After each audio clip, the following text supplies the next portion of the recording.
Eu tenho em linha o Fridolin Kamulakamwe, um angolano, filho da província de Benguela, por todos conhecidos como um ativista cívico, conhecido como um poeta, o poeta da cidade de Lubango, embora tenha nascido na província de Benguela. Fridolin é também tradutor de inglês. Fridolin, boa tarde, seja bem-vindo. Muito boa tarde, Vitor Hugo Mendes. É a primeira vez que falamos, depois de ter começado essa questão da pandemia, do confinamento forçado e das restrições, que de alguma forma acabaram por alterar as nossas vidas de forma, digamos assim, radical. O facto de estares do outro lado, para mim, agrada bastante. É um sinal de que estás vivo. Provavelmente, se estivesses do outro lado, não ias sequer dar um telefonema, porque já há muita gente que partiu, até hoje não diz nada. Não sei se é o saldo que estará muito caro lá do outro lado, ou a vida lá está muito boa e eles não querem dizer nada. Então é um grande prazer falar contigo depois desse tempo de confinamento. É verdade, Fridolin, é verdade. Estamos todos aqui a viver uma nova experiência da vida, não é? Que não é fácil, obviamente, mas estamos aqui de pedra em cal. Fridolin, como é que estás em termos de saúde? É preciso que, para tudo o resto, preciso que tenhamos saúde. Como é que tu estás em termos de saúde? Bom, eu gostava de te contar uma mentira. Uma mentira...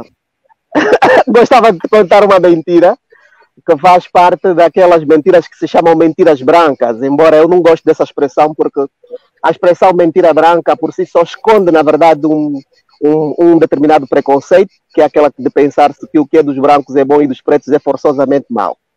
Eu vou lhe contar uma mentira clássica que, de tão repetida ao longo da história da humanidade, já parece que é normal, estás a ver? Quer dizer, está tudo bem, está tudo muito fixe. E, epa, então, eu espero que tu aceites essa mentira. Está tudo muito fixe, está embora bom. Eu costumo dizer que está tudo bem, mas se estiver mal também está tudo bem, não é? São estas mentiras clássicas, não é? Que, quer dizer, o emissor da mensagem já sabe que isso é mesmo mentira. O indivíduo, o receptor, também já sabe que isso é mesmo mentira, mas passa, estás a ver? Olha, eu vou porque, pedir... pá, um indivíduo que quer ir para a banda, comer um bom fuji e tal, estar sentado ali na restinga, ver aquele sopo, não pode estar bem. Um gajo que quer e tal, essa hora está sentado na Praia Morena e tal, a ver aquelas zonas e não pode estar bem. Mas pronto, comer para você dizer está tudo bem. Mas então, nós, Fridolin, aqui nesta entrevista, que desde já eu agradeço profundamente, nós vamos falar do passado, do presente e do futuro.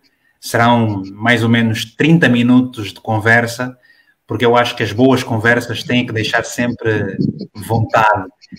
Tu és o Fridolin, o chamado poeta que chora, não é? Ainda continuas a chorar quando declamas as tuas poesias? Há coisas que a gente aprende com o andar da experiência da vida. A gente aprende que os seres humanos são interbeligerantes permanentemente. O facto de estarmos inseridos dentro de uma determinada sociedade, termos opiniões próprias, convicções próprias, que às vezes diferem dos outros, forçosamente acabam por gerar uma explosão quando as nossas perspectivas chocam com as dos outros, não é? Então, isso por si só é capaz de criar atritos, de criar fricções. Com o andar do tempo, o indivíduo aprende a não passar determinadas verdades sob pena de estar a municiar os adversários. Então, eu vou lhe dizer que eu vou lhe responder essa pergunta, não com tudo. Algumas coisas vou ter que reservar para mim, por uma questão de estratégia. Mas vou apenas lhe dizer que eu hoje não choro. Quando você me vira a chorar, é porque eu estou no palco. Na vida real eu não choro. Sou muito determinado, sou muito resiliente. Você pode picar, como qualquer ser humano eu vou sentir. Eu vou cair, mas eu vou lhe mostrar que no segundo passo eu vou me levantar. E eu não choro diante das circunstâncias, diante da adversidade. Diante da adversidade pusilânime, dos problemas que se me ofertam na vida, eu não choro. Eu encaixo aquilo dentro de mim, vou remoendo lá por dentro, mas não choro. Eu choro no palco, mas na vida real não choro diante das circunstâncias. As tristezas não pagam lá, as lágrimas não pagam dívidas, eu tenho profunda convicção disso. Por mais problemas que o indivíduo esteja a passar, dificilmente choro. Antes, no passado, era uma pessoa muito, digamos assim, reacionária, no sentido mais lato da palavra, né? Por mínima coisa reagia. Hoje remeto-me ao silêncio. Sofro sozinho, sofro em silêncio, mas não choro. Quando eu choro, estou em palco. Na vida real, eu não choro. Enfrento os problemas com determinação, com resiliência, com toda a energia positiva. Não choro diante dos problemas. Eu, quando choro, é porque estou em palco. Na vida real, eu encaro as coisas. Encaixo no peito. E hoje tornou-se uma espécie de, posso chamá-la de rebeldia principiológica. E se calhar aqui eu reajo muito sob pressão. Se você apostar que eu não consigo voar, meu amigo, eu ou vou arranjar feitiço, ok, mas você vai me ver a voar. É melhor não apostar, porque se você apostar, eu vou mesmo te mostrar que eu vou voar. Eu reajo muito sob pressão. É quando sou colocado à prova que as minhas maiores capacidades de resiliência, de determinação, mais se revelam. Portanto, e venho aprendendo isso ao longo do meu próprio percurso. Como sabe, um homem feito da trajetória. Aliás, o Vítor estruturou muito bem essa nossa entrevista. Vamos falar do passado, do presente e do futuro. E, afinal de contas, é tudo isso que faz um ser humano. O ser humano tem um princípio, tem um meio, tem um fim.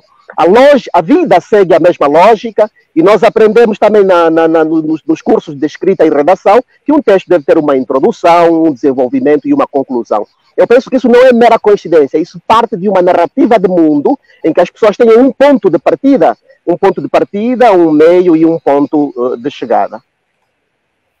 Sim, Fridolin, olha, eu quero agradecer naturalmente uma vez mais a todos os internautas que nos estão a acompanhar aqui pela internet. E estão dezenas e dezenas de pessoas que nos estão a acompanhar em direto, quer pela Rádio Vítor, quer aqui pela a minha página, a minha fanpage, a minha página do Facebook. Portanto, há uma coisa inequívoca que aqui é quase que transversal. Todas as pessoas estão com muitas saudades tuas. Eu vejo aqui os internautas bastante surpresos, mas uma surpresa muito positiva por te voltarem a ver, por te estarem a ouvir. Fridolin, onde é que tu te vês daqui a 5 anos? Como é que tu te vês daqui a 5 anos? E aqui começa realmente a nossa entrevista, se podemos assim dizer.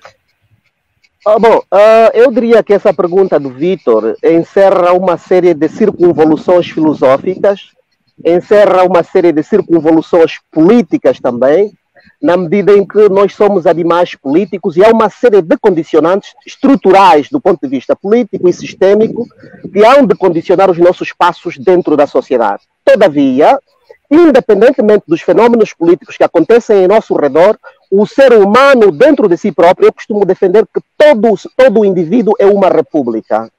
Cada indivíduo é uma república, com as suas próprias leis, com as suas constituições, com as suas próprias normas jurídicas. Cada indivíduo, cada homem é um espaço geográfico que não se repete. Cada indivíduo tem as suas próprias fronteiras cognitivas. Cada homem é um novo país com as suas próprias leis, com as suas constituições. E como indivíduo que se reclama país, dentro do meu país cognitivo, dentro do meu país mental, eu faço um mapeamento estrutural dos passos que hei de seguir, muito embora esteja consciente das limitações que lhe são impostas em função, digamos assim, desse cinturão de asteroides de natureza política ou social, aos quais terei de me resignar diante deles, como é, por exemplo, o caso da pandemia, como é o caso de estarmos confinados aqui neste momento, por exemplo. Se isso depender simplesmente do mapeamento mental daquilo que está aqui dentro, vou lhe responder como respondi no princípio. Só poderei lhe dizer 30%, porque 70% por forma estratégica eu não posso dizer, porque isso seria dar munição aos nossos próprios adversários. Hoje nós aprendemos a ser um bocadinho mais cautelosos, aprendemos com as pancadas da vida, aprendemos com as facadas, aprendemos com as traições e percebemos que nem todo mundo que nos dá a mão é nosso inimigo, é nosso amigo. Nem todo mundo que sorri para nós é nosso amigo. Nem todo mundo que nos segue no Facebook é realmente nosso amigo. Às vezes o contrário é até muito mais verdadeiro. E é quando você começa a olhar para o retrovisor das circunstâncias, quando você começa a se observar no espelho das circunstâncias e aprende com os erros do passado, que começa a perceber que tem de começar a controlar as coisas que diz, mesmo nas entrevistas. Então, eu só vou lhe dizer mais ou menos 30%. Daqui eu consigo me imaginar sentado na Praia Morena, a tomar o meu café, sem medo que haja alguém sentado na outra cadeira, a avaliar o que é que eu estou a pensar, por que é que eu estou a pensar. Aqui, há 5 anos, eu me imagino sentado no meu país, a comer um bom fungo, a beber uma boa Coca-Cola, mas sem receio se há alguém que está a procurar saber qual é o tipo de música que eu ouço, por que que eu ouço esse tipo de música, por que que eu leio esse tipo de livro. Estou sentado no meu país a respirar tranquilamente, consciente de que posso dormir porque a jurisprudência funciona, as leis funcionam, a Constituição é respeitada, os cidadãos são muito mais importantes do que os militantes dos partidos, os partidos políticos não se sobrepõem à natureza do indivíduo, as pessoas, é assim que eu consigo me ver daqui a 5 anos. O restante, como sabe, é aquilo que eu dizia, estrategicamente eu vou preferir guardar para mim. Vou preferir guardar para mim.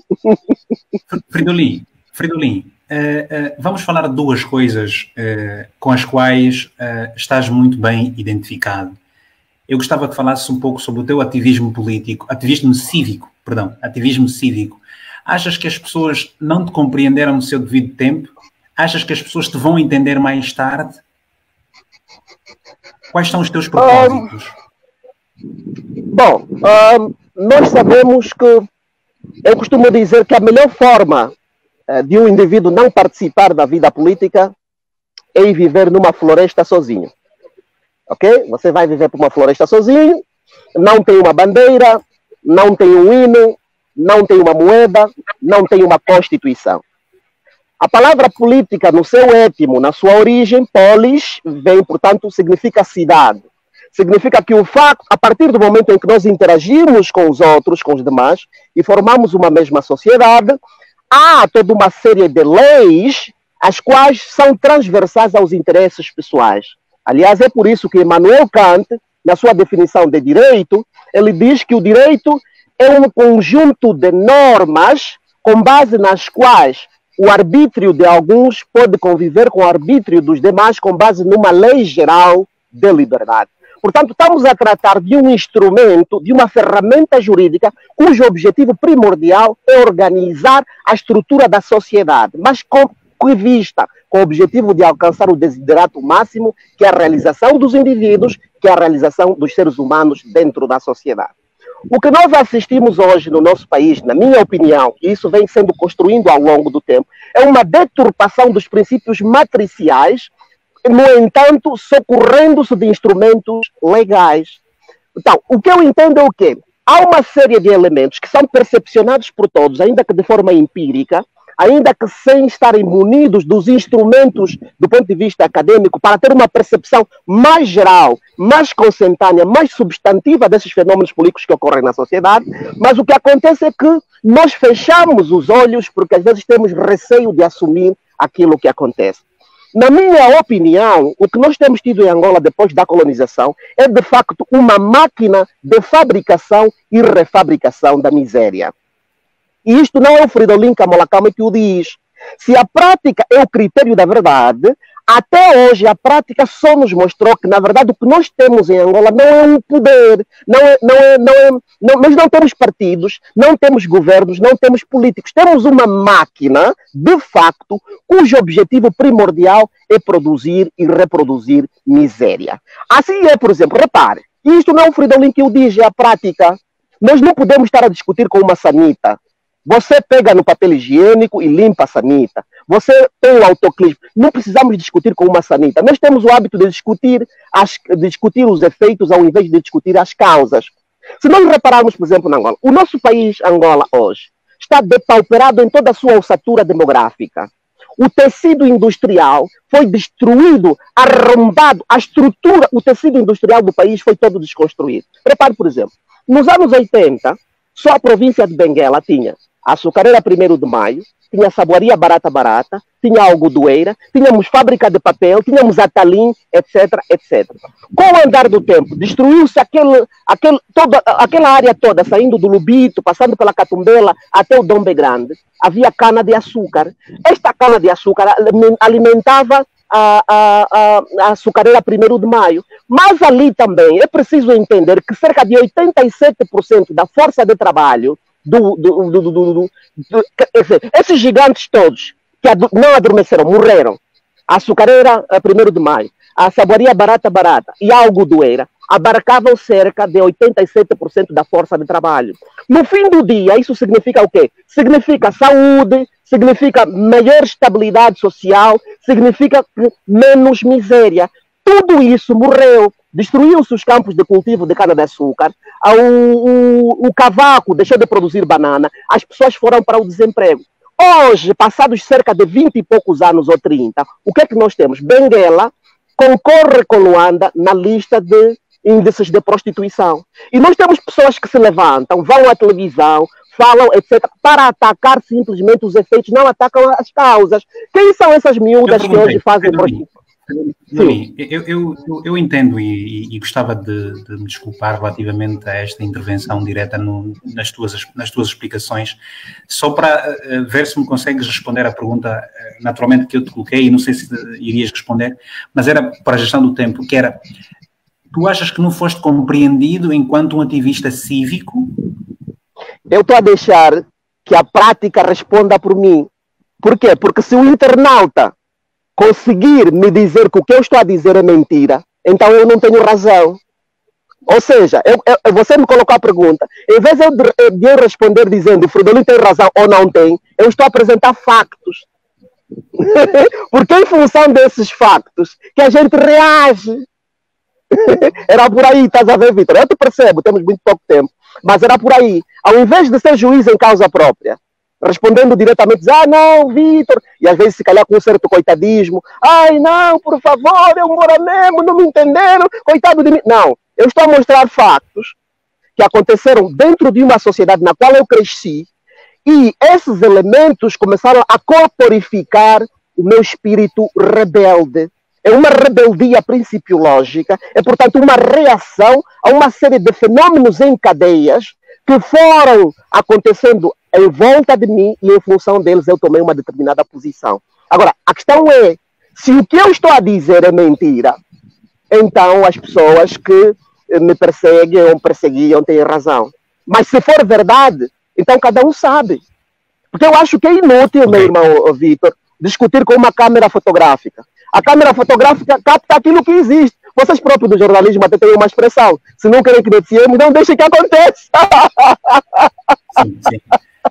Olha, eu quero dizer o seguinte, eu quero dizer aos nossos internautas que, na verdade, este espaço é um espaço alternativo, obviamente, em que eu vou passar a trazer aqui gente de todos os lugares. Todas as pessoas serão bem-vindas porque o Vítor Hugo Mendes tem exatamente esta particularidade de ouvir os angolanos com ideologias, com convicções, com posicionamentos completamente diferentes ou convergentes. Portanto, vamos conversar aqui, cada um vai trazer sempre as suas opiniões. Fridolin, relativamente à literatura, vamos falar exatamente do passado, estamos neste momento do passado, temos apenas 11 minutos para conversarmos mais, talvez um pouco, se assim se der. A pergunta era, e relativamente à literatura, os teus áudios, Fridolin, onde é que nós nunca mais ouvimos aquele material que costumavas nos dar a ouvir, em que tu ficavas a descrever o país nas tuas poesias e tudo mais? Não temos isso, não vamos ter isso. O que é que se passa, Fridolin? Eu costumo dizer que eu estou num exílio em todos os sentidos. Não é apenas um exílio físico, que de resto é conhecido por todo mundo, mas é um autoexílio. Antes de se materializar num exílio físico, ele era antes um autoexílio do ponto de vista espiritual. Era preciso fazer uma inflexão de marcha, era preciso observar-me no retrovisor das próprias circunstâncias, era preciso fazer um recuo estratégico no sentido de recobrar a minha própria inteireza, era preciso fazer um recuo estratégico para retomar a minha própria completude. Porque parece que, eu dizia antes que cada indivíduo é uma república, cada indivíduo é um país com as suas próprias leis, com as suas próprias idiosincrasias. Mas parece que na coletividade nós somos absorvidos. E quando nós somos absorvidos pela coletividade, grande parte da nossa substância fica condensada, fica cristalizada dentro da coletividade. Já numa entrevista passada eu dei o exemplo do sal. O sal tem a sua própria natureza. O sal foi feito por Deus como sendo sal. E a água foi feita por Deus como sendo água. Todavia, quando nós colocamos o sal na água, o sal perde as suas próprias propriedades. A água, numa espécie de totalitarismo, numa espécie de ditadura, absorve todas as componentes naturais, originais do sal, e o sal deixa de ser a água. A água, no seu ego, torna-se água salgada. O mesmo pode-se dizer com açúcar. Quando o Fridolin se retira do palco, na verdade é o sal que já não quer mais compactuar com a água. Ele quer recobrar as suas propriedades naturais. Que a água continue a viver a sua vida de água. Eu não quero mais confiança com a água. Eu quero ser o açúcar, tal como originalmente eu era. No fundo, é um recuo estratégico para recuperar a minha própria inteireza, para recuperar a minha própria completude. Eu quero voltar a ser aquela república individual, quero autoconstruir-me, quero autolapidar-me, quero estar em permanente reinvenção, mas antes de tudo eu preciso primeiramente de voltar a mim próprio. Conheça-te a ti mesmo, pediam-nos no templo de Delfos, que pode, aliás, uma máxima que pode ser rastreada até o Egito e que depois foi repetida por filósofos como Platão e tantos outros, e etc. Portanto, é um recuo estratégico para dentro de mim próprio, no sentido de salvaguardar não apenas a minha integridade corporal exterior, mas também interior, portanto, para recobrar a minha própria inteireza, para voltar a reassumir o controle sobre mim mesmo. E isso implicava também, de alguma forma, um certo silêncio. De resto, foram cerca de 23 discos produzidos ao longo de 20 anos. Penso que, de alguma forma, houve um período da minha vida em que falei muito, publiquei muito, era necessário fazer um recuo estratégico também para avançar nos estudos, para conhecer outras realidades e observar um bocadinho mais, e tudo isso concorre, como é óbvio, para o crescimento do indivíduo. Portanto, nós voltaremos a ter, estou agora mais apostados nos livros que vão saindo, não é verdade? Vão saindo volta e meia, mandamos para a banda, agora, por exemplo, voltamos a mandar... Eu gostava que falasse um pouco exatamente disso, que tu já estamos no presente, ok? Na segunda parte da nossa entrevista, falasse um pouco do teu trabalho literário. Portanto, tu lançaste muito recentemente uma obra, aliás, já tens outra obra, foi este ano, acho que foi este ano que lançaste um livro, que eu estive lá. Foi em outubro do ano passado, dia 13, no Ramada Lisbon Hotel. Lançaste um livro e agora vais lançar, já tens outro livro pronto. Gostava que falasse um pouco destas tuas obras, Fridolin. Sobre o Illuminati já falamos muito, né? São 713 páginas, portanto é um thriller. Já falamos muito do Illuminati. Eu prefiro me concentrar mais no Sex of Home, Deixar-me Cair em Tentação, que é uma série que gostamos de presumir que seja erótica. Comecei essa série com o Neto Moindo e agora estou a fazê-la com o Alberto Afonso. Portanto, é uma série que se presume erótica, mas há aqui umas questões centrais que eu gostava de esclarecer. Eu tenho um entendimento de que a linguagem falada, a língua falada, ela se antecede à língua escrita. Eu, por rebeldia principiológica, não subscrevo que a língua falada esteja subserviente à língua escrita. Não concordo. Não concordo mesmo. Sobretudo porque, como criador, eu percebo que os escritores, quando criam as obras, eles não pensam as obras em termos gramaticais. Eles não pensam as obras em termos de vírgulas, de travessões, de pontos. Não, não, não. Os escritores, quando idealizam as obras, eles preocupam-se em fazer um mapeamento, em criar uma geografia psicológica das personagens. Criam uma história, criam um enredo, e os leitores também. Eu duvido que haja um leitor que, depois de ler um bom livro do Dan Brown, ele se lembre da obra do Código da Vinci em termos de a obra tinha 900 vírgulas, tinha 2.000 pontos de interrogação. Não, não. Ele pensa nas personagens, pensa nos espaços, nos cheiros, nas sensações. Logo, é aí onde eu subscrevo Saramago, eu não subscrevo nada disso das pontuações e etc, etc. Portanto, essa série Sex of Home é andragógica, é provocadora a todos os títulos e visa sistematicamente dar um soco no estômago da crítica, mas sobretudo essa crítica enviosada que eu conheço do nosso país. Ela segue um ritmo polimórfico, onde, por exemplo, eu começo logo com um E e ponto. E ponto. A minha mulher, ponto.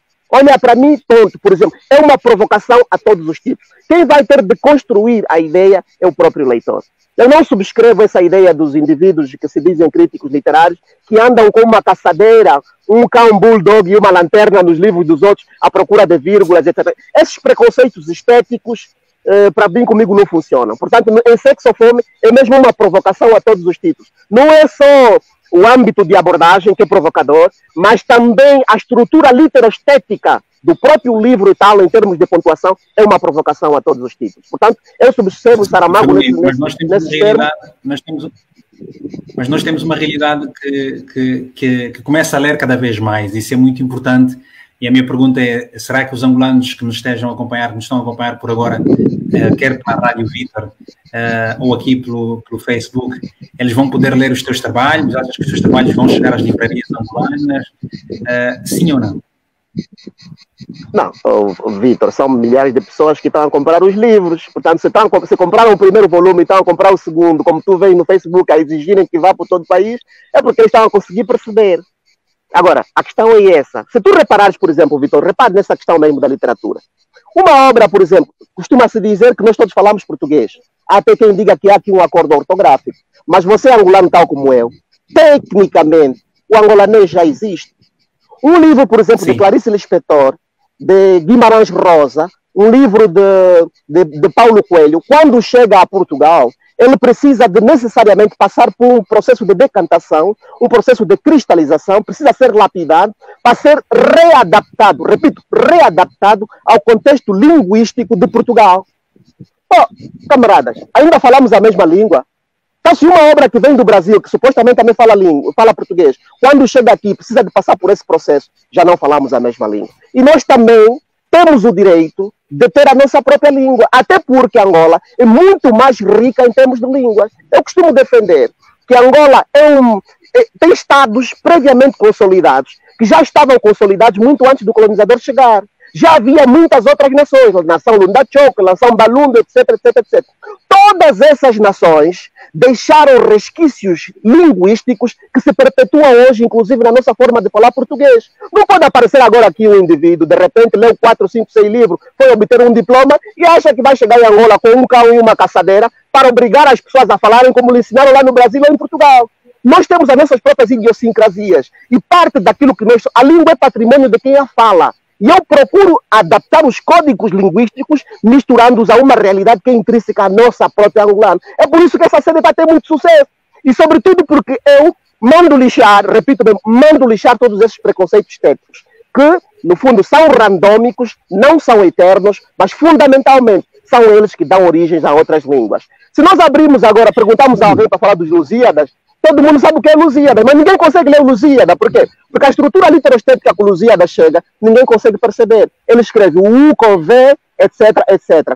Não nos esqueçamos, por exemplo, que era o latim mal falado na Península Ibérica, que deu origem ao espanhol, deu origem ao francês, deu origem ao catalão, deu origem ao italiano, etc, etc, etc. Portanto, o que nós temos é que as línguas são dinâmicas, as sociedades são dinâmicas.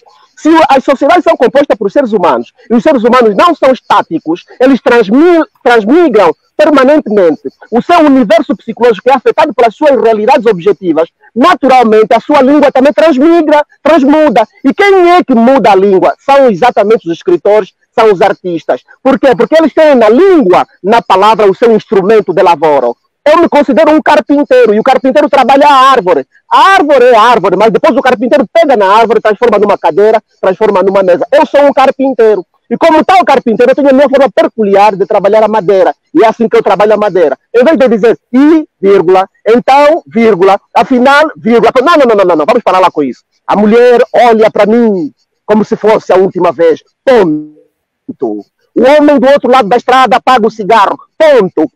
Essa estrutura literoestética, que é transmitida para o leitor quase que como se fosse um telegrama, chega mais rápido. Já experimentamos no primeiro volume, deu certo, vamos experimentar no segundo também. Chega mais rápido, ao mesmo tempo que deixa um espaço de suspense. Portanto, o problema é esse. É um soco no estômago da crítica. E depois há um outro problema que eu vou mesmo aqui dizer em público, Vitor. Se no nosso país, de forma geral, já há problema de leitura, as pessoas já não leem um bom romance, um bom conto, quanto mais crítica literária. Portanto, eu costumo dizer às pessoas que se aproximam de mim, não se preocupe com esses críticos, Primeiro é que os críticos que temos são partidocêntricos. Portanto, o julgamento deles está, à partida, envenenado pelos preconceitos estético-partidários. Primeiro. Ponto 2. Se ninguém lê um bom romance, ninguém lê um bom conto, ninguém lê crítica literária. Se o próprio Humberto Eco já se queixava da crítica literária, se o Brasil, aqui no âmbito dos PALOPs, é o país que mais dubla filmes, é o país que mais reproduz livros, é o país que mais publica, mas lá se queixam que não se lê crítica literária, quanto mais em Angola. Hoje em dia, a crítica literária está reservada a um determinado areópago das instituições acadêmicas, cursos de pós-graduação, etc. Portanto, se você tem um crítico que anda a te perseguir, meu irmão, não se preocupa só, porque ele próprio também está rasca à procura de pessoa para lhe ler. Você escreva para as pessoas, concentre-se em criar cenários bons, personagens, boas sinopse, etc. Manda lixar o crítico, porque o crítico está rasca à procura de umas 4 pessoas para lhe ler. Ninguém lê crítica. Pensa nas pessoas, meu irmão. Esse é um conselho do Freedom Lee, direto assim, terra a terra. Yeah. E rapidamente, é quase que incontornável e é impossível a gente conversar no tempo que a gente definiu, mas eu gostava de aproveitar a ocasião e colocar-te as perguntas que me restam para o tempo que já não, que já não está a nosso favor. Epa, desculpa lá, eu também estou a jogar com o tempo, estou a falar muito rápido. Está tudo bem, está tudo bem.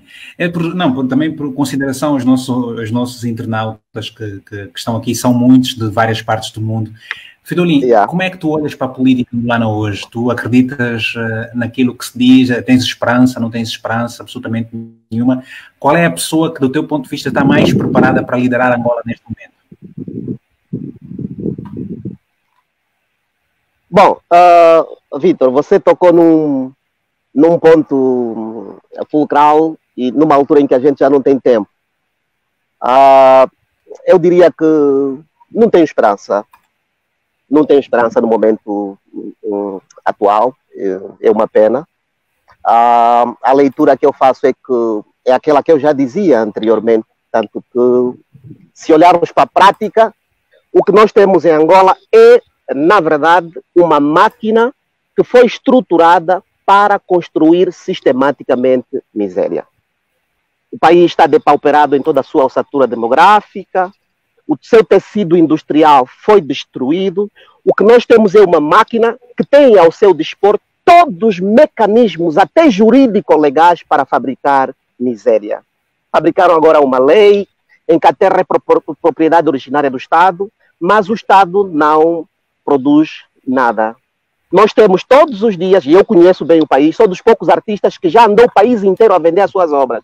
Fui até o Cunhinga, até municípios onde músicos não iam, eu fui. Fomos até o Mochico, eu fui. Eu estive contigo no Porto, na Gabela. Estive contigo no... Exato. Então, sim. Então, eu quando estou a falar de Angola, conheço mesmo. Foi no município no Porto Ambuim, depois não é da Gabela, Gabela não é Gabela, foi no... para esquecer. Deve ser, porque Gabela também já fomos. Hã? Quem vai para o Ambo? É possível também, porque Gabela também já fomos. Mas deixa não me perder, senão vou me perder. Senão vou me perder, estás a ver? Não te percas. Poxa, então, eu estava a dizer que o país está depauperado na sua ossatura demográfica, as pessoas têm cada vez menos para poderem sobreviver e, entretanto, nós temos um país rico. Quando a estrutura colonial se retirou de Angola e o país supostamente se tornou independente, é verdade que a independência é sempre muito subjetiva, é sempre muito discutível. Há aqui uma série de elementos intrínsecos que a gente poderia abordar por mais tempo, mas o tempo é pouco, mas vamos resumir. Portanto, o que nós temos em Angola, neste momento, infelizmente, é uma máquina sistêmica, estruturada com muito cuidado, repito, para fabricar miséria. Temos um país extremamente rico que tudo produz e as pessoas são miseráveis. Temos petróleo, temos ferro, temos manganês, temos petróleo, temos peixe. Eu queria saber o seguinte, eu perguntei, para ti, portanto, já disseste que não acreditas nesse país que temos hoje, mas quais são as pessoas? Nós temos vários líderes. José Eduardo dos Santos já não é mais o presidente de Angola, no caso do MPLA. Temos João Lourenço. A UNITA já não é de Samacuva, temos hoje o Adalberto, temos outros líderes partidários. Há muita gente que, apesar de não estar a liderar um partido, provavelmente poderá, por altura das eleições, concorrer à liderança dos seus partidos e por aí fora chegar? Quem são as pessoas que, do teu ponto de vista, estariam mais preparadas, estão mais preparadas para liderarem o país? Já que não acreditas nas pessoas que aí estão hoje.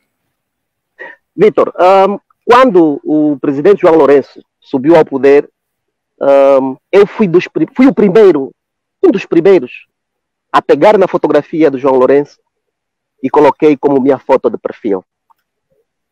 Houve milhares de partilhas e etc. E muita gente não percebeu. E eu alterei a minha fotografia com a foto do presidente da República. E num dos únicos comentários que eu fiz, eu chamei-o de meu presidente. Todos nós sabemos mais ou menos que, bom, nós não submetemos as nossas eleições a um mecanismo como, por exemplo, a curva de Newcomb-Bedford, como fizeram, por exemplo, no Brasil. Mas todo mundo sabe mais ou menos que as eleições de 2017 foram mais ou menos, de forma geral, o maior comprovativo de que tem havido fraude. Mas ainda assim, quando estando consciente desta possibilidade, que não é só uma possibilidade de remota, eu pego na foto do presidente da República e ponho no meu mural, há implicitamente uma mensagem que eu estou a passar. Estou a dizer, camarada presidente, estamos conscientes de que aconteceu muita coisa, etc., mas estamos a dar um voto de confiança. Nós somos a juventude deste país e estamos no momento mais produtivo das nossas vidas. Vamos esquecer tudo o que passou, por isso eu ponho a minha foto no teu mural, eu estou a endossar o teu manifesto. Eu estou a endossar o teu manifesto. Quando eu ponho a tua foto no meu mural, camarada presidente, eu estou a dizer, como um jovem angolano, que queremos apostar em ti, queremos que você seja o timoneiro da mudança, queremos te dar o benefício da dúvida. Só que, Vítor, há um problema que acontece no nosso país, e é por isso que eu digo que essa questão de ter afastado os angolanos dos livros, e que começa mesmo com a destruição de fábricas de papéis, etc., é intencional, é para fragilizar as pessoas, para não terem raciocínio crítico. Então, é porque construímos uma sociedade que não está acostumada a ser inquirida, e as pessoas desenvolveram um pensamento de que quando você apoia alguém, perde o direito de criticá-lo. É exatamente o contrário. Camarada presidente, é exatamente quando eu te apoio, é exatamente quando eu pego a tua fotografia e meto no meu mural, que eu ganho o direito de te criticar. Está a perceber, Vitor? Então, o que nós estamos aqui já não é mais aquele problema das pautas identitárias, não é verdade, que se discute hoje muito, em que nós vamos seletivamente cooptando pessoas individuais. Nós queremos que o país ande, mas no geral. É com o mesmo espírito que, tendo embora colocado a fotografia do presidente João Lourenço no meu mural, eu fiz o mesmo com o Adalberto Costa Júnior. Eu não tenho nenhuma amizade com o Adalberto Costa Júnior, mas quando eu senti que a entrée, como l'on dit en français, do Adalberto da Costa Júnior poderia trazer um outro espírito, uma outra adrenalina à paisagem política, à geografia política angolana, eu apoiei o Adalberto da Costa Júnior. Fundamentalmente, quando eu senti que ele estava a ser injustiçado, quer internamente no seu próprio partido, quer no MPLA. Eu queria, na verdade, o que eu estava a dizer, apoiei o João Lourenço e agora apoio o Adalberto da Costa Júnior, porque são todos angolanos e o que me interessa é que haja atores políticos que possam propiciar a salubridade necessária para que o contexto político faça o barco andar. Não me interessa se ele veio da Manhanga, se veio da onde, é angolano, o Dog Murra já cantou, se o cérebro dele bomba, deixa trabalhar. A minha perspectiva é essa, é na mesma perspectiva que eu estou a apoiar até onde eu puder o Abel Chivucuvuco, porque nós não queremos mais o Abel, não queremos mais essa confusão, porque não, esse tem que ir aí porque matou 50 no processo, não sei de onde, esse tem que estar lá porque andou com 50 katanas durante a independência, não, esse tem que ficar lá vitaliciamente porque foi ele que fez 5 cambalhotas no Pito, nós não queremos isso, nós queremos pessoas, angolanos, que possam contribuir para o seu saber. Nós queremos equilíbrio no parlamento. Nós queremos uma política doce. Não é doce no sentido de que é digerível facilmente, não. É uma política doce, que seja digerível no sentido de que as pessoas olham e dizem, não, temos agora, sim senhor, um bom debate político. Temos, sim senhora, atores que não vão para o parlamento com medo, porque senão o dia seguinte vai haver alguém andar com eles com uma arma, etc. É neste sentido. E eu não sinto isso em Angola. E a questão do Prajá vem mostrar que, de facto, recuamos. Quer dizer, demos um passo em frente, demos 3 passos atrás. Agora, eu penso que este sentimento não é só do Fridolin, é geral. Eu penso que o camarada presidente ainda vai a tempo. ainda tem algum tempo, para reler os seus discursos. Nós não estamos a pedir nada de novo. Não leia os nossos. Releia só os teus próprios discursos. Só. Releia. Como é que se pode compreender, Vitor, que em 45 anos, Angola é um país multicultural, multiétnico, multirracial, multilinguístico, e em 45 anos a polícia só mata pretos, num país de pretos. E só mata pobres. E vão nos dizer que é coincidência. Mas que tipo de coincidência é esse? E depois se o Fridolin falar, o Fridolin é que é mau. E depois se o Fridolin falar, o Fridolin é frustrado. Nós somos uma nação de frustrados. Não ser frustrados em Angola é anormal. É profundamente anormal. Nós temos uma máquina que foi industriada para fabricar miséria. E essa miséria é física, mas também é espiritual. Portanto, isso tudo, no fundo, a própria literatura como tal também, reflete o país de forma geral. Temos muito pouco tempo, infelizmente, mas o Vitor colocou essa pergunta no fim, e se calhar é a pergunta de 1 milhão, né? Não, eu tenho que, na verdade, continuar a agradecer pela tua disponibilidade, sobretudo para estares aqui, digamos que também a agradar as pessoas que te conhecem e que há muito tempo não te veem, estás a ver? Inclusive a água do teu bidão acabou, mas eu quero dizer aos nossos... Sim, está muito sol, está muito sol aqui em Portugal. Eu andei 75 quilómetros, aliás, de bicicleta há pouco tempo e está de facto muito sol. E então também acabaste de responder uma pergunta que foi colocada por muita gente, que não te vê há muitos anos. Onde é que tu estás? Então estás em Portugal. É só para dizer às pessoas para responder essa pergunta. Também quero dizer o seguinte aos nossos amigos, que este exercício que o Vítor Hugo Mendes está a fazer é por respeito aos angolanos. E eu vou continuar a trazer aqui diferentes sensibilidades. Portanto, a minha bandeira partidária é uma bandeira partidária que se chama Angola. As minhas convicções políticas chama-se angolano, é um angolano.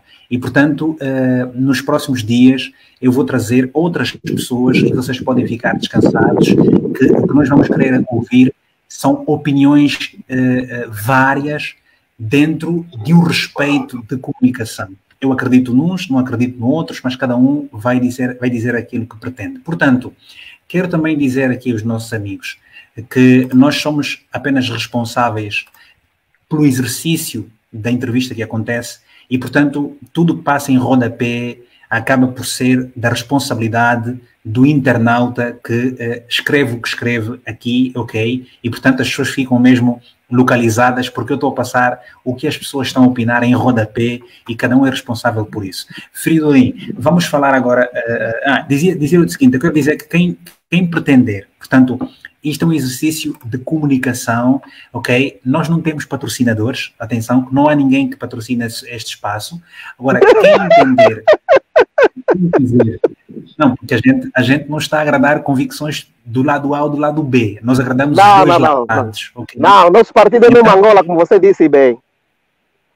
Quem pretender apoiar o Vítor Hugo no sentido de poder fazer um trabalho com melhor qualidade, com mais abrangência e com mais profissionalismo, claro, o profissionalismo existe, mas com mais profissionalismo, pode entrar aqui no site da Rádio Vítor, que eu vou disponibilizar o site e pode realmente fazer uma doação, porque lá temos as coordenadas bancárias, quer de Angola e também aqui de Portugal, onde me encontro neste momento. Fridolin, vamos agora falar do futuro. Angola, África e o mundo. Como é que vês o nosso país? Portanto, já disseste muitas coisas sobre o nosso país, mas a África, particularmente, e o mundo. Nós estamos numa nova era e talvez por si só diz muita coisa, mas para ti, como é que tu olhas para Angola nos próximos 10 anos, ok? Como é que tu olhas para a África nos próximos 20 anos e como é que tu imaginas o mundo nos próximos 50? Bom, eu vou começar por uma questão de natureza estruturante, muito determinante, porque é aquilo que a gente faz todos os dias, comer. E eu vou repetir aqui aquilo que eu costumo dizer sempre. Comer é um ato político. Não comer também. Quando o Vítor Hugo Mendes me pergunta como é que eu vejo a África e o mundo, eu vou começar primeiro por África. Um relatório da FAO, publicado em 2008, em fevereiro, reza que neste momento em que nós estamos a falar no mundo inteiro, quer dizer, foi de há 2 anos ainda, 2 bilhões de indivíduos não têm alimentos suficientes, dos quais 820 milhões estão na África, na América Latina e na Ásia. No entanto, ainda continuo a citar o mesmo relatório da FAO, que ainda consultei antes de ontem por uma razão que agora, de repente, por causa de um livro que eu estou a escrever, diz também que em função do desenvolvimento tecnológico que o mundo, a raça humana alcançou de forma geral até o dia em que nós estamos a falar, já foi possível produzir comida suficiente para alimentar 10 bilhões de seres humanos. Este mesmo relatório diz que ainda que a Índia não refreie o seu ímpeto em termos de taxas de natalidade, nós só vamos atingir a cifra de 10 bilhões de cidadãos por volta de 2090. Significa que neste momento em que nós estamos a falar, em que há pessoas que estão a lutar para comer só um pão, um hambúrguer, nós já temos comida suficiente para alimentar 10 bilhões de cidadãos, quando nós ainda não temos sequer 9 bilhões de cidadãos. Então, onde é que está o problema? Na minha opinião, o problema está no agronegócio.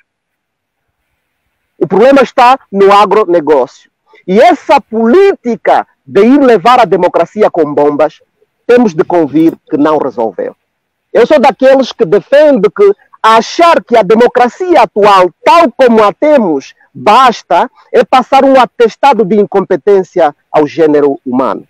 O capitalismo falhou, temos de reconhecer. A natureza humana é essencialmente socialista. A natureza humana é essencialmente cooperativista. A partir do momento que o ser humano descobriu que ele precisa do Vítor, o Vítor precisa do Antônio, está ali o cooperativismo. O capitalismo é atípico, não faz parte da nossa essência, é uma construção. E se foi construído, pode ser desconstruído. Nós temos de acreditar, com tudo que nos é possível, com todas as forças, que tem de haver uma terceira alternativa, tem de haver uma terceira estrada, tem de haver uma outra possibilidade. Não podemos condenar o gênero humano a se resignar diante das corporações, das grandes indústrias que transformaram a nossa sobrevivência num negócio, para que alguns tenham absolutamente tudo e outros não tenham absolutamente nada. O problema da África é de natureza estrutural, porque hoje a África, sendo embora o continente mais rico do mundo, está ajoelhada a uma série de políticas que lhe são completamente alheias. Uma pergunta para todos os internautas e para o Vítor também. A OUA funciona? Nós temos uma série de países que, se houvesse uma zona de comércio livre entre todos os países, África do Sul, Angola, Namíbia, Botsuana, Zâmbia, Tanzânia, etc., nós sequer precisaríamos de importar recursos. Como é que eu posso aceitar? Eu próprio cresci, o meu pai tinha fazendas, tinha lavras, até mesmo na Catumbela o meu pai tinha. Quem estiver na Catumbela que me conhece, sabe que o meu pai tinha uma fazenda ali naquela zona. Eu cresci a comermos coisas que saíam das nossas próprias fazendas. Como é que eu posso aceitar de ânimo leve que hoje eu tenho 40 anos de idade e em Angola importam tomate? Quando eu conheço o país e conheço bem, no Luacho, todos os anos apodrece tomate. Eu conheço na Calenga sai repolho, sai batata rena, apodrece por lá. Por quê? Porque o camponês não tem redes de escoamento. E o que é que se passa aqui? Há uma série de envelopes que passam por debaixo das portas e os nossos governantes têm concordatas com o sistema capitalista à escala global, em que o camponês local é afunilado com políticas que começam mesmo com essa lei de terras, que é draconiana, para que depois então os nossos países devam subserviência ao exterior, têm de importar tomate quando o nosso tomate está a apodrecer na Calenga. Como é que o nosso tomate apodrece na Calenga e depois eu tenho que ir no Quero e comprar tomate, 4 bagos de tomate a 1000 kwanza? Porque isso são concordatas entre os governos. No fim do dia, o que é que nós estamos a fazer? Estamos a reproduzir a miséria. Como é que eu posso aceitar que eu, Fridolin, cresci sabendo que consigo plantar tomate, consigo plantar batata, e hoje em dia eu tenho que ir ao Quero para ir comprar um tomate que me custa os olhos da cara? Então é assim que eu vejo a África. Enquanto a África não atingir a sua própria independência, e essa independência passa mesmo, Vítor, tem de ser uma independência religiosa, espiritual, porque eu sinto muito profundamente que tudo começa aqui. Quando nós temos de abrir mão dos nossos próprios deuses para nos ajoelharmos aos pés dos deuses dos outros. quando o nosso sistema de educação deve subserviência ao exterior. Todos os anos temos que ouvir, não, os diplomas da Universidade de Agostinho Neto não são reconhecidos pela Unesco. Quem é a Unesco? Quem é a Unesco? Nós temos realmente de baixar novos aplicativos e reiniciar o sistema da África de forma geral. O mundo é aquilo que nós conhecemos, está entregue à bicharada, está entregue à mão das grandes corporações. Nós hoje, no fundo, eu penso que nós vivemos num mundo dolarizado. Nós somos os escravos do dólar norte-americano. A Federal Reserve, que é chamada também de Creature from Jekyll, que foi, portanto, um grupo de indivíduos que foi criar a Federal Reserve, que não é reserve, nem é federal nenhuma. Nós estamos ajoelhados aos pés das grandes corporações financeiras, que nos oferecem dívidas sobre nada. Até os próprios Estados Unidos também, hoje em dia, que são uma grande nação, mas também ela é a nação que é porque se alimentou de várias culturas. Houve anarquistas que saíram da Europa e foram para lá, uns saíram da Irlanda, por exemplo, os de John F. Kennedy, os seus avós são da Irlanda e aterraram no porto de Boston. Outras pessoas que saíram da África, foram eles que fizeram a América. A América devia ser, na verdade, um grande exemplo como reflexo da multiculturalidade e daquilo que a intertessitura de vários espíritos vindo de várias áreas pode construir para um determinado país. Mas tudo isso está a ser desvirtuado por esse espírito corporizante que nos vê como objetos e vivemos todos ajoelhados aos pés do dólar norte-americano. E é por isso que hoje a democracia está em crise. É por isso que hoje, mesmo dentro dos próprios Estados Unidos, como a democracia de 200 anos, está posta em causa. E é por isso que hoje em dia nós temos esses problemas estruturais, porque se por um lado os Estados Unidos jogaram um papel determinante no desfecho da guerra contra a Alemanha de Hitler, portanto, mas também foram os mesmos Estados Unidos que lançaram a bomba de Nagasaki, de Hiroshima, são os mesmos que estão a fazer o que estão a fazer na Síria, foram à Líbia, foram aonde, etc, etc. Quando nós temos problemas estruturais dentro dos próprios Estados Unidos. Portanto, dentro dos próprios Estados Unidos também, nós temos micronações devidamente sedimentadas, bem desenvolvidas, que detêm todos os recursos, todos os monopólios, enquanto o projeto de macronação fica por realizar. É o mesmo problema que nós temos em Angola. Na minha opinião, Vitor, eu defendo que em Angola nós temos micronações devidamente consolidadas dentro de um projeto de macronação que fica por construir. E essas micronações, algumas delas detêm todo o monopólio e mantêm todo mundo em seu redor ajoelhado. Esse padrão repete-se no mundo de uma forma geral. O problema é o quê? Há aqui uma estratégia bem engenhada que nos vai separando. Enquanto nós ficamos a discutir liberalismo institucional, não, liberalismo republicano, não, conservadorismo, não, esse é fascista, não, esse é nazista, agora não, esse é petista, não, esse... Enquanto nós ficamos nessa discussão, lá no telhado do poder, os indivíduos que estão arraigados às fístulas do poder político, eles veem-se como iguais. Nós aqui, na estrutura, na base, é que morremos. Mas também isso acontece profundamente, porque, na minha opinião, penso que a esquerda precisa de uma nova narrativa de mundo. O que eu sinto daqueles países, por exemplo, que se diziam comunistas, é que eles foram capturar a essência do comunismo, desvirtuaram-na e hoje culpabilizam o próprio Marx. Não. A ciência política nos ensina que é preciso estabelecer uma distinção entre as ideologias políticas e as teorias e aquilo que eles rezam e os indivíduos que apresentam essas mesmas ideologias como elemento de autojustificação dentro de uma determinada geografia política. Vamos lá, um exemplo muito simples e assim rápido, porque temos mesmo pouco tempo. Jesus Cristo. Uma coisa é Jesus Cristo, que ressuscitava os mortos e transformava água em vinho. Outra coisa é um indivíduo que se diz cristão, que não consegue ressuscitar uma mosca. O problema não é do Jesus Cristo, é da falta de fé dele. E se pode dizer isso sobre Jesus Cristo, também pode-se dizer sobre o Karl Marx. Quando o Karl Marx diz que há aqui condicionantes, que é o materialismo histórico dialético, em que o indivíduo que nasceu na miséria extrema tem maior probabilidade de não vir ter meios, que é preciso que haja uma luta para que, de facto, se encontre os meios de produção voltem para as mãos das massas proletárias e se assista à extinção do Estado. Isso não aconteceu nunca, em parte nenhuma. E a culpa é do Marx. Não é do Marx. São indivíduos que foram capturar o marxismo, desvirtuaram-no, deturparam-no, enquanto eles diziam que queriam combater a alta burguesia, eles próprios é que se tornaram hiperburgueses. Tinha eu 8 anos de idade, 9, 10, toda a minha formação básica, o meu pai não trabalhava, a minha mãe vendia uma bebida chamada quimbombo. E eu saía todos os dias a pé, do Golfe até a Angola Zinga, que é no Quinaxixe, a pé. E eu tinha 9, 10 anos, fazia 5ª, 6ª, 7ª, 8ª. O meu pai só começou a trabalhar quando eu estava a fazer a 8ª classe.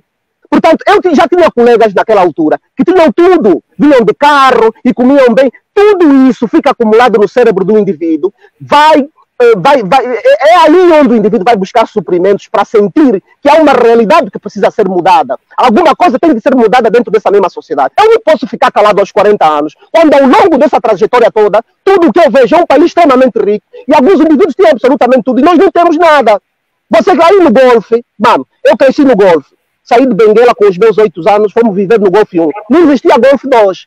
Aquilo que se chama golfe 2 hoje em dia eram cajueiros e embondeiros. Nós, miúdos de 8 anos, íamos apanhar cajus aí. Aquele bairro que hoje se chama Lixeira, era mesmo lixeira. Mas era lixeira por quê? Porque tudo que saía das lojas francas, onde os ricos, que se diziam, iam combater a alta burguesia, mas já eram burgueses naquela altura, iam deitar, quando eles estivessem cansados da comida que não davam aos pobres, mas eles compravam nas lojas francas, a loja Fanga aí no Jumbo, do 1º de maio, então iam botar aquilo naquela lixeira. Eu era miúdo com outros miúdos pobres, íamos apanhar os frangos, que esses supostos comunistas que vieram para lutar para o povo, depois de se lambuzarem, botavam fora e nós os pobres íamos apanhar ali. Você não vai querer agora, hoje, aos 40 anos, me revoltar com esta merda, dizer que, não, eu sou culpado, não, vocês construíram isto.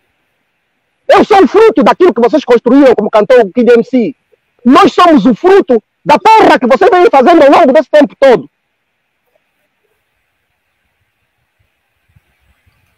Ok, eu compreendo perfeitamente as emoções à flor da pele do Fridolin e respeito, sinceramente. Fridolin, eu tenho uma estima muito grande por ti e tenho uma estima muito grande por toda a gente que nos está a acompanhar. Evidentemente, isso enfurece, isso magoa a nossa alma, porque nós gostávamos de poder estar em Angola, nós gostávamos de poder estarmos juntos e com as nossas diferenças podermos contribuir para o desenvolvimento do país, para o bem-estar de todas as pessoas, sobretudo construindo uma nação que seja próspera para as futuras gerações. E realmente, diante do quadro que nós estamos a viver, é óbvio que qualquer mosca sensível consegue realmente também chorar, viver amargurada num cárcere emocional perante o que nós estamos a passar, de uma forma contraproducente, mas, e como disse o Fridolin há bem pouco tempo, ainda há tempo. Há tempo para que os nossos líderes possam eles realmente repensar as suas estratégias, sobretudo egoísmo por parte de uns, egos mal geridos, eventualmente por parte de outros, falta de vontade propositada, provavelmente, da parte de muitas outras pessoas.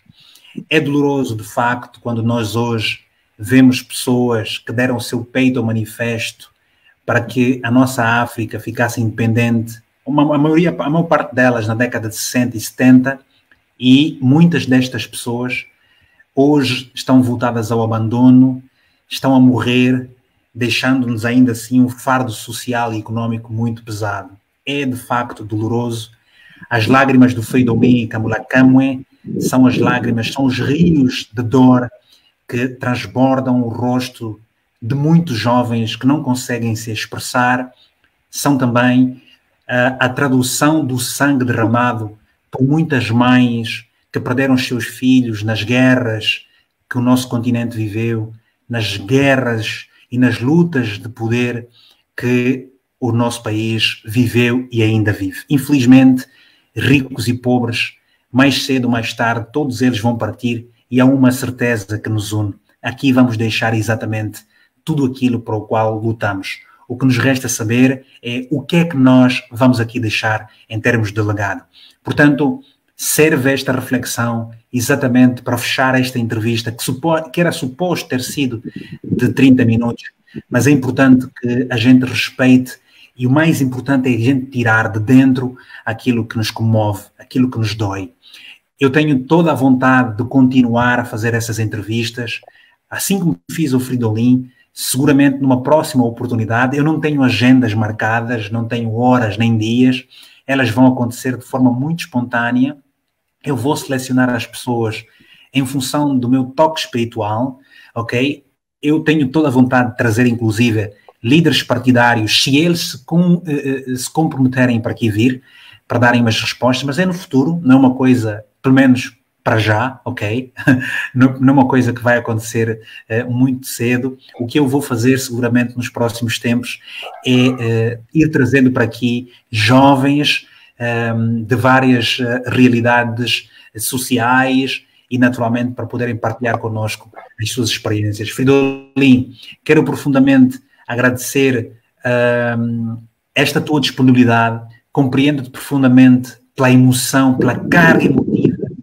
Tu és angolano e qualquer angolano que ama a sua terra e que viveu e que sofreu por ela como tu sofreste, óbvio que nós não estamos aqui a partilhar os momentos dificílimos do ponto de vista de segurança, do ponto de vista de condição económica, de te terem coartado qualquer possibilidade de viveres a tua liberdade e, portanto, isso é muito difícil. Eu quero profundamente agradecer a ti por todo o trabalho que já fizeste por nós, porque sempre inspiramos-nos naturalmente na tua coragem, na tua essência e, sinceramente, a gente vai continuar. Eu gostava muito, sinceramente, Fridolin, caso queiras, e por todo o respeito que temos pela juventude que nos esteve a acompanhar, se não te importas, por favor, de deixar uma palavra de apreço aos jovens que já perderam esperança. Num dado momento falaste, correlacionaste o índice de prostituição em Benguela e com Luanda, mas nós sabemos que temos muitos jovens desempregados, sabemos que temos muitos pais sem esperança, muita gente a viver problemas de saúde gritante. Eu gostava muito, sinceramente, porque as pessoas aqui, elas têm estado a demonstrar o respeito que têm por ti, as pessoas têm estado a demonstrar a saudade que têm por ti, e, portanto, Fridolin, és uma pessoa muito querida, as pessoas querem ouvir uma palavra da tua parte, em gesto de motivação positiva, obviamente.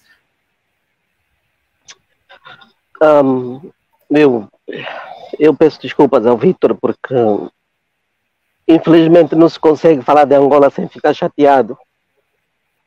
Não se consegue falar de Angola sem ficar chateado.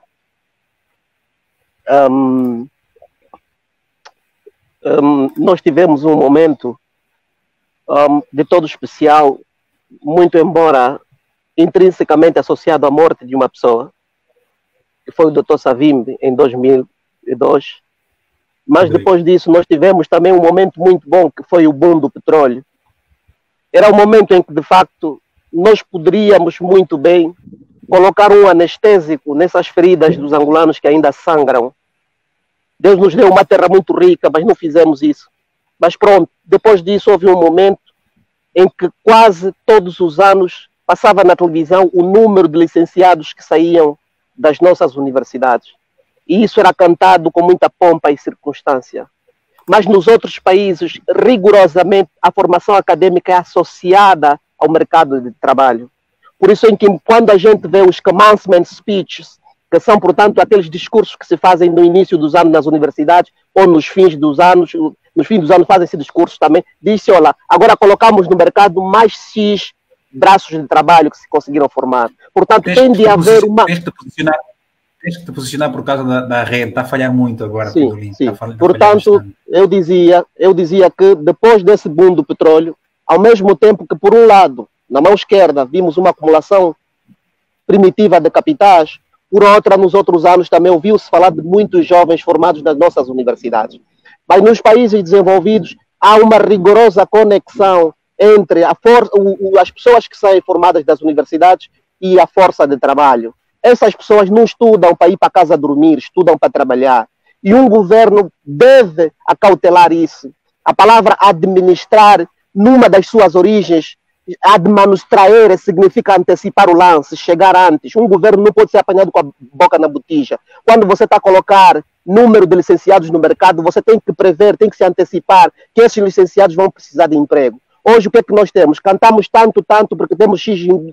A nossa universidade produziu X licenciados e hoje são licenciados que são com seus diplomas em casa. Portanto, fica muito difícil. Bom, vai havendo hoje em dia maior conscientização por parte da juventude angolana, sobre a necessidade de lutar pelo país, ou acordamos todos de uma vez, ou então vamos continuar como os angolanos têm sido até agora. Os angolanos têm sido como quem já assistiu aqueles documentários do National Geographic, costuma ver as zebras. Pois, você vê um coletivo de zebras composto por 100 mil zebras, 100 zebras, o leão é só um. O leão escolhe uma zebra, aquela zebra está a ser devorada, as outras zebras vão a correr, ficam lá na montanha a assistir, cada uma à espera da sua vida. Os angolanos têm sido assim. Você pode matar, e o regime já sabe, você pode bater uns, os outros vão se esconder, pode bater uns, os outros vão se esconder. Eu acho que temos que começar a deixar de ser zebras, e dá para sentir, pela primeira vez eu vi, morreu aquele jovem no Prenda, e já houve algumas figuras públicas que se solidarizaram. É isso que tem que começar a acontecer. A gente tem que começar a ganhar consciência de que bateram o Vitor, bateram a mim, bateram o Sacatinde, bateram a ti, etc. Temos que começar a desenvolver essa consciência. Bateram um, bateram todos, porque senão vamos continuar a morrer como zebras. Um leão dá corrida a 600 zebras, um único leão dá corrida a 1000 zebras. E é essa a mensagem que eu tenho para passar, porque de resto, de contrário, enfim, atingi os píncaros da emoção e de alguma forma o meu raciocínio lógico já está um bocadinho comprometido. Peço desculpas pelo desabafo repentino, saiu-me assim do fundo da alma e pronto, vamos esperar outras oportunidades. Eu peço desculpa porque aquilo saiu-me mesmo assim de lá do fundo da alma, mas pronto, eu não enfim, saudades imensas, e pronto, é tudo. Ok, não há qualquer problema. Muito obrigado. Eu vou deixar aqui as palavras do Peterson, Eremita Peterson, divinamente és abençoado, Fridolin, o nosso Deus é forte. E, portanto, eu vou terminar esta entrevista aqui, agradecendo a presença de todos os internautas. Nós tivemos no pico mais de